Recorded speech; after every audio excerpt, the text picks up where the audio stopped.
Serious, if you had taken your life 1 year ago, what beautiful things would you have had missed out on? I took my son to the state fair. I took him on his first ride on the tilt-a-whirl. It's my favorite ride. We giggled and screamed and laughed. We did it again 4 times. We had our caricatures drawn together. He told me it was the best day. I really loved it. This has been a pretty shit year, but not in a no hope for the future sense.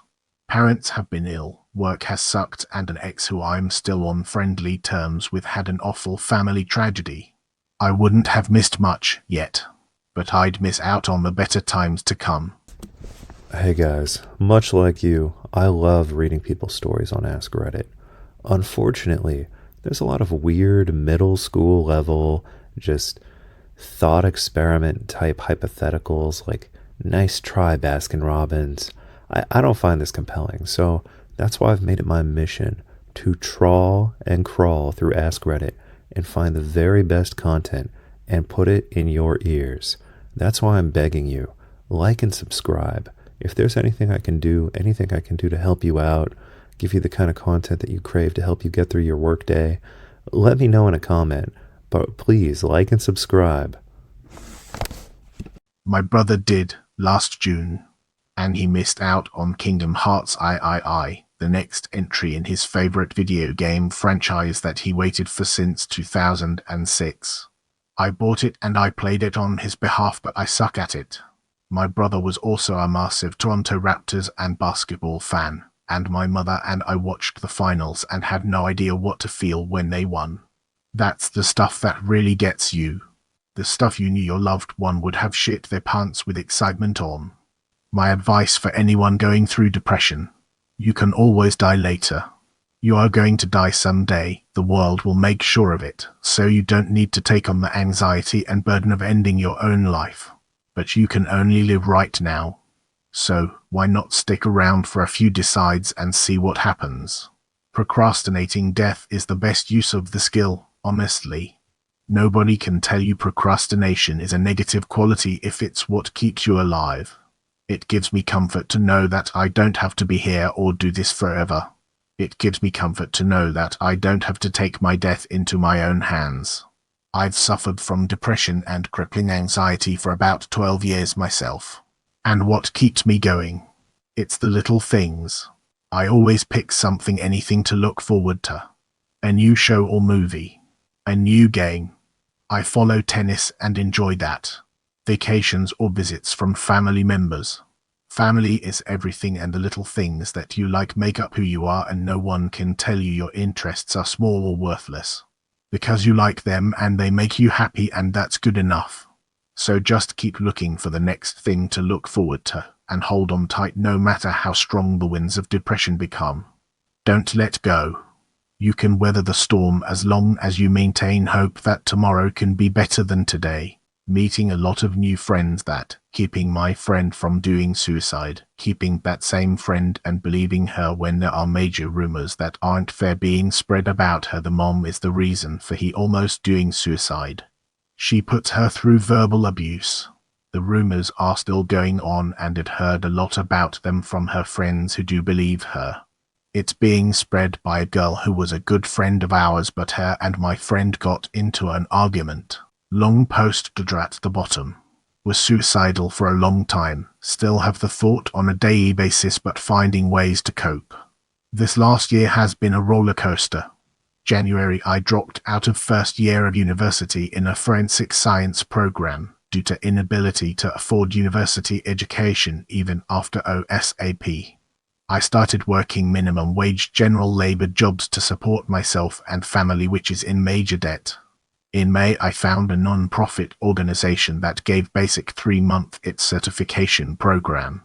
In September, got a 3-month paid internship with the City of Toronto. Unfortunately, my internship ends tomorrow as 3 months have passed. Feeling depressed as hell as I enjoyed my work and friendly staff, but my life has a bit of hope left. If I ended it earlier, I wouldn't be able to discover my interest in it, as well as be able to build my first gaming PC, which I sold to regain costs. TLDR, dropped out from uni, worked minimum wage jobs, did its certification and found an interesting and rewarding experience. Wow, this really blew up. Thanks again for all the kindness and support from all of you. I have tried to address all your responses and thanks again for the anonymous silver. I am still new to the whole Reddit thing, so thanks again to the community. My life actually starting. Realizing not as everyone tried to make me believe I was my whole life. Confronting the reality that I live with severe CPTSD, and by live I mean I kick life's ass and don't let it ruin me. I stood up against 2 abusers. One is now on probation for 2 years, and I got everything I'd said would make me more comfortable if he took the plea deal. The other being my mum, and I feel more empowered in our strange of relationship. She's my best friend, my main source of trauma, and also exhibits many characters of someone with antisocial personality disorder, as in all of them. I got off my psych meds, have the best job I've ever had, found direction in terms of my education career goals, will be starting school again in the fall. I am settling into my own home, first time living independently. I'm making actual friends for the first time in my life with one gigantic exception. I have a kitty that I love. I'm addressing my physical health, and I'm clearly at a place in my life recovery that indicates I'm starting the rest of my life. Also, come the 11th, I've made it to 30 years old. Life has never been this beautiful. Hey, that's okay. I read this question and really, there isn't anything major that sprung to mind. Even the trips I was forced to take were just okay. I don't like traveling. But it's okay. The only thing I can report for this is the passage of time, everyday moments with my family and partner, and the realization that I am slowly healing from my father's passing. Unpack sub, we can be happy with simple things. Small things. Even if it's just the changing of the seasons. It can come every year without fail and look just about the same, but it's still really cool. Unpack sub, I didn't expect the responses to this comment when I posted it. I really hope you all know that you matter and that even if life sucks, you can at least hope for a better tomorrow. You don't know what it will bring. Everyone keeps thanking me for this comment when I honestly want to thank everyone that even bothered to respond, because it really made my day to know I could actually make people feel a bit hopeful or brighten even a single moment in their lives. I think that's probably one of the greatest things we can try to do for each other. Life can be cruel and unfair and people unintentionally hurtful. Bringing someone a little comfort and happiness, even from behind a keyboard, is no small feat. 3 months ago my now ex-fiance broke up with me, and I was suicidally depressed. Since then, I went to Galaxy's Edge for the first time and cried real tears. I styled and photographed my mom for a high-fashion advanced style shoot, and we are both incredibly proud of the end result. A good friend of mine wrote me a heartfelt letter and gave me an amazing care package to help me through the breakup. I celebrated my birthday with a tea party in October 2nd, 2024 atrium. I took a long-distance friend on a date, with the possibility of a second one soon if taken up yoga, and finally, truly tackled my binge eating disorder. Honestly, I'm not sure if that's even half of it, and that's just 3 months. I'm really glad, and that's putting it mildly, that I didn't give in to the feelings of shame and failure and the depressive fog. 3.5 months ago, I loaded some camping gear onto the back of my bicycle and left my home in Wisconsin with the vague goal of getting to Seattle and heading down the Pacific coast. 104 days and 4,000 miles later, I have seen some absolutely beautiful parts of the country. I've learned a ton about myself and grown as a person, and most importantly, I have seen time and time again the overwhelming kindness of the world we live in. I don't know what it is about it, but for some reason, traveling by bicycle just brings out the absolute best in everyone I meet. From the unending generosity of the people who have opened their homes to me, providing me a shower and bed, food and their wonderful company over dinner, to the drivers who saw me stopped on the side of the desolate Wyoming roads and pulled up to offer an extra water bottle when I was a million miles from a gas station's soda dispenser. Everybody wants to be a positive part of my story. In this day and age, We seem to focus way too much on the hate in the world. But thankfully, the hateful among us are nothing more than a vocal minority. I deeply believe that this world we share is a kind one, and that we all want the best for each other. And that, to me, is far more beautiful than the mountains of Montana or a sunset over the Pacific Ocean. Are you woke, by the way? The title is concerningly specific, what with you mentioning suicide in particular and not more generally just dying. Wow. This hit me really hard. My daughter attempted suicide on Dec 18, 2018. It literally does change everything.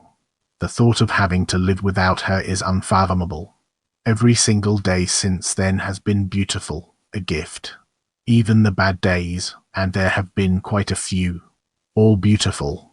Did you know that when you drink tea from a tea bag, especially a cheap tea bag, you are exposing yourself to microplastics greater in quantity than from any other source? Microplastics are the number one health risk of our generation, and they will have unknown consequences on future generations. So, if you value your health, destroy your tea bags. But that doesn't mean you can't enjoy great tea. I'm going to post affiliate links for my own homebrew loose leaf tea concoction that I drink every single day. It has no microplastics, and it honestly tastes better than tea from a tea bag ever did. So be sure to click the links below and get on the loose leaf tea train to avoid poisoning yourself and your children. As someone who used to foster animals and has a beloved rescue herself, I have to say thank you for helping an animal in need. Some days it feels like my dog is the reason I'm alive, and whatever keeps us that way I think is a good reason to live. I hope you continue to be on the upswing, my friend. Thank you for this. My first thoughts in response to this question were negative. I can't believe my son's first roller coaster rides weren't my leading memories. I needed that smack back to reality. I was initially going to mention my miscarriage, or impending divorce, or suspected alcoholism, but you're right. My son rode for real coasters with me this year. And it was awesome. That's what kept me from doing it. Hold on to that. Be human enough not to put them through that torture for every one of their last days. And someday, you will look around and realize that your misery is gone, and it is a good day. Have the strength and courage to do that. I know exactly what you mean. My brother 17 passed the year before 2017. There's so much stupid shit that I want to share with him. Like the second season of One Punch Man. But also big things like my wedding. I keep watching the things he would love to keep him as an active part of my life. My heart goes out to you. It doesn't matter if you suck at the game, it's the journey that matters. Thank you for the rewards, kind strangers. Just remind everyone to enjoy the little things, they become the big things, and be kind to yourself. This comment brought my mindless scrolling to a screeching halt. I apologize in advance for using your post to get this out, but this hit too close to home for me to resist the urge to share. December 18th, 2018 was my 22nd birthday. I planned to take my life that day. Not entirely sure why I chose that day, but after a few failed attempts over the years, I firmly believed that I would have been successful.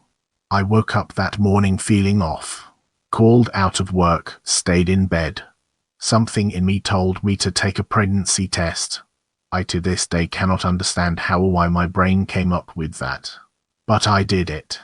I am now, almost a full year later, typing this comment while laying in bed with my baby Amp, the love of my life. It gives me full body chills to think about. I avoid revisiting the mental space that day resides in 99 of the time. I would have missed building a life that only existed in my most far-fetched dreams. We bought our dream house.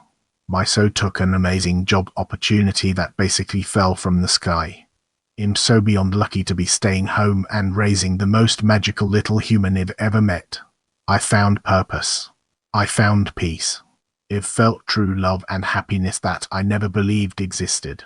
My son saved my life. I never believed recovery stories or it gets better statements until mine became one. I'm so beyond thrilled that your daughter is still here. You sound like a wonderful parent, and I wish you both the best. Again, apologies for the vent post. It's blowing my mind to know that somewhere out there in the world, someone was going through the same dark place that I was. And that Thea also still with us today.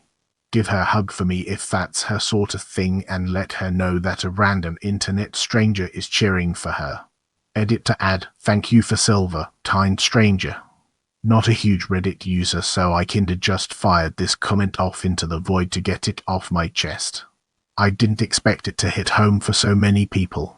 Here's sort of a long story. So every year a friend of mine hosts a foreign exchange student FES whom is treated like a senior at my high school. This year I am a senior as well. Last year their FES was from Germany. One of my best friends fell in love with her about 2 months before she had to leave. He is still saddened about it, and let me tell you, it is so heartbreaking to see this, even though we knew it was coming. I told myself I would never let something like this happen to me. Now it is August, and the fizz this year is from Brazil. We had a welcoming party and she was so shy, yet so cute. I told myself, okay, I'll be friends with her, but I'm not going to let myself fall for her. There were not many people at this party, maybe 8 or 9, but they are such loud people I could tell she was pretty uncomfortable. She was sitting down at the table and I went and sat next to her, shaking and nervous as hell. I started talking to her. Her English was good but not really too great, and we just clicked like nothing I've ever seen. I knew after about 2 days, like, oh no, it's happening, and I couldn't help myself, like I could just tell she's special. Fast forward 3 months and I've realized she's the love of my life. We've been dating for a while and we're just perfect for each other. I've had one girlfriend before, but I've never met anyone who actually loves me, and it is amazing. I'd probably say my favorite memory with her was when she kissed me for the first time. She initiated it, and it was the most genuine feeling I've ever felt in my entire life. I love this woman so much.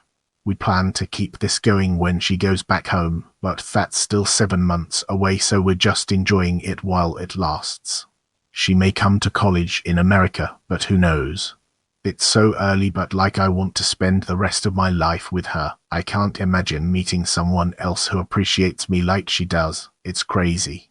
The whole ordeal seems like a storybook. It's almost too good to be true. So yeah, that's my favorite memory, meeting the love of my life. I can only hope that everyone feels like this at some point in their life. My advice to dudes, let her come to you.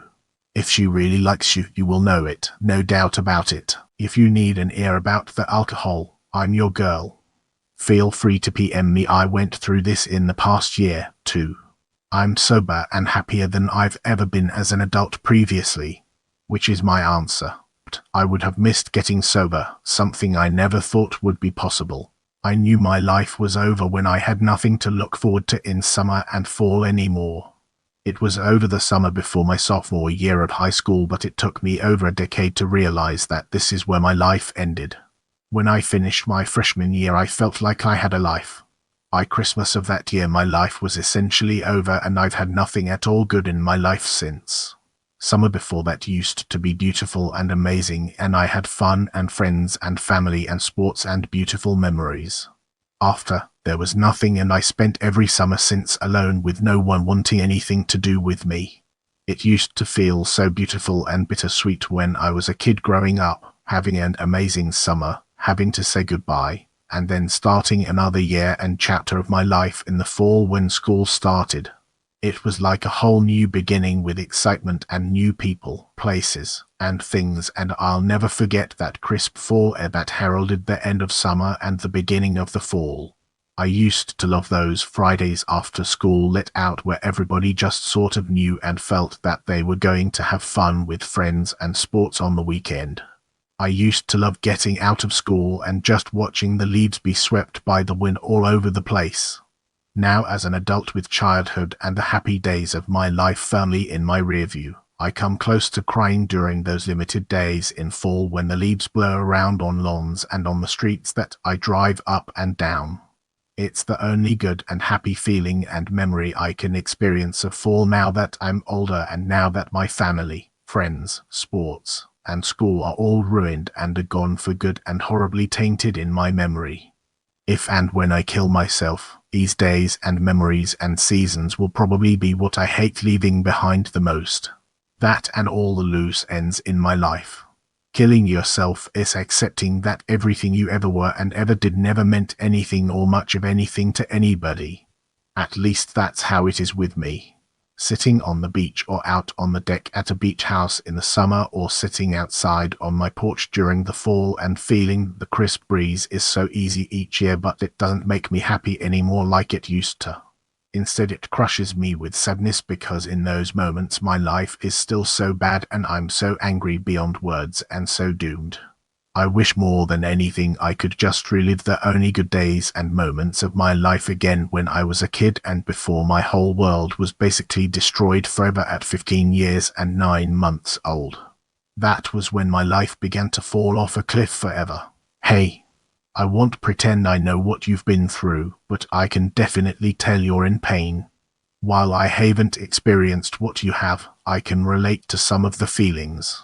Watching happy moments become fleeting seconds is something I feel deeply.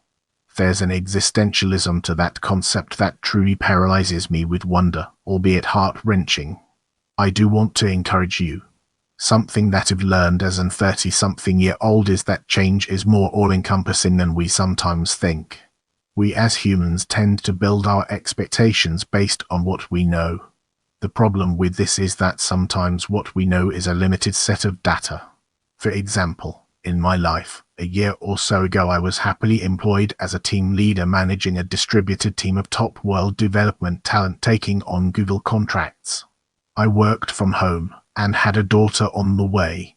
In a short turn of events my company restructured and my job evaporated. Suddenly my outlook on supporting my daughter went from ideal to bleak. My self-worth was bottomed out. I had gone from the top to trash, just like that. I was almost certain that my career was over and I'd be a worthless father. Turns out, I was wrong. Over time I've changed my employment model to stop depending on big agency whims. I now work half the time for more pay, am home with my daughter most every day. Heck, I've even lost weight. My point is not to fly it in your face that I've been so fortunate. I'm grateful, sure, but my point is to convey that before this turn of events I had no hope. See, just like my situation changed, my hope has too. While your post doesn't make it sound like you have much hope, I want to remind you that even though it doesn't seem like it now, your hope can return to you. Seasons can be beautiful again. Joy can be found again. Certain joy you once knew is gone, but that actually has no bearing on whether or not you can experience joy again. In essence, I hope you're also wrong. One other thing that I think might add value here from my struggle, I thought to bring something good into the world. I thought, maybe if I can just do something small and good I'll be able to convince myself I have value. Because of my line of work, I ended up being able to build a very simple app, something good. I don't gain anything from this app. No ad revenue, no cost, no thieving of data or anything. In fact, it costs me annually. This isn't a plug for my app to help me in any way, only bring it up because it might help you. I hope it helps you find even a tiny piece of joy each day. Like the flowers in spring, growth starts tiny. I never want to be assuming, but someone once told me that the suicide hotline is not just for people who are trying to kill themselves. It's actually a resource for helping people recover their lives, not just recover from trying to kill themselves. If you even have a time when you just want someone to hear you out, I've got you covered. 1-800-HALF-LIFE. Alex, not a joke, I'm 17 and not much else interesting has happened recently. If I weren't here today, I would have missed out on the next game in the series that sparked my love of PC gaming. It's not really as profound as the other stuff on here, but it's important to me. I turned 36 this year, and I decided to focus on my physical fitness, so I bought a swim club membership. The only problem was, most of the time when I go swimming, I wind up getting an ear infection. So it turns out that normal earplugs, they kind of irritate your ear canal, they don't really work, they don't keep the water out, but there is an amazing kind of earplug. It's called Mack's Pillar Soft Silicone Earplugs. that, they feel great, they keep the water out 100%, they're reusable, and they don't irritate your ear canal at all, no issues. If you've ever had a severe ear infection, you don't want to experience that again. It can permanently damage your hearing if you're unlucky. So investing in these earplugs is definitely a good idea. Also, when my baby was crying later this year and I could not get to sleep, I used the same earplugs and they worked great. I was able to sleep right next to a crying baby. So be sure to click my affiliate link and purchase some of these Max earplugs today. Hey, me too. This was by far the hardest year I've ever had, and I was absolutely crushed by it. Now I'm on my way back up and I'm actually recovering and becoming more who I'm supposed to be. Good on you for the great perspective. That's exactly how you create the better times to come. Thanks, I appreciate it. As much as I would like to be considered a nerd, I have recently learned about it and feel like I have a ton to learn before I can boast that level of intelligence. Thanks a lot to all those who have been supportive and reached out. It is great to see the human side of it, professionals out there, and I will look forward to making my way through this career. Seeing my daughter eat for the first time. She was born premature. She has a tube in her stomach. Didn't take anything by mouth. She just turned 19 months. We worked with a speech therapist for a year before she had the ability to take a bite. Baby steps. I'm hoping in another year she'll be drinking on her own. Honestly, I have to be really blunt and tell my stupid brain dude, stfoo and sit down. Anything more polite than that and I'll find myself trying to interject another excuse that being said about a situation and not doing anything about it is a better alternative. Like washing the dishes October 2nd, 2024 before bedtime. If I don't do it, it just looms over my mind and makes me sad and my brain goes, oh geez. We can't do anything about it. I guess we'll have to suffer. I have to tell myself, kid, just do it. It's only October 2nd, 2024. And I'll sleep far better and my day will be better. Then I go wash the dishes. I know the feeling. I don't have a rescue, but I have a cockacial small parrot named Piper. I feel like a burden a lot of the time due to psychological and physical issues. I know my loved ones would never say it, but I feel it nonetheless. With the little bird, I feel needed. They're kinder like flying toddlers. He screams if I even leave the room, and that's a nice feeling to have for once. I know I have to stick it out no matter how bad things get because he needs me. I would have really considered getting a rescue parrot, but there are no parrot rescues in my area. I turned 36 this year and I decided to focus on my physical fitness, so I bought a swim club membership. The only problem was, most of the time when I go swimming, I wind up getting an ear infection. So it turns out that normal earplugs, they kind of irritate your ear canal, they don't really work, they don't keep the water out, but there is an amazing kind of earplug called Mack's Pillow Soft Silicone earplugs that, they feel great, they keep the water out 100%, they're reusable, and they don't irritate your ear canal at all, no issues. If you've ever had a severe ear infection, you don't want to experience that again. It can permanently damage your hearing if you're unlucky. So investing in these earplugs is definitely a good idea. Also, when my baby was crying later this year and I could not get to sleep, I used the same earplugs and they worked great. I was able to sleep right next to a crying baby. So be sure to click my affiliate link and purchase some of these Max earplugs today.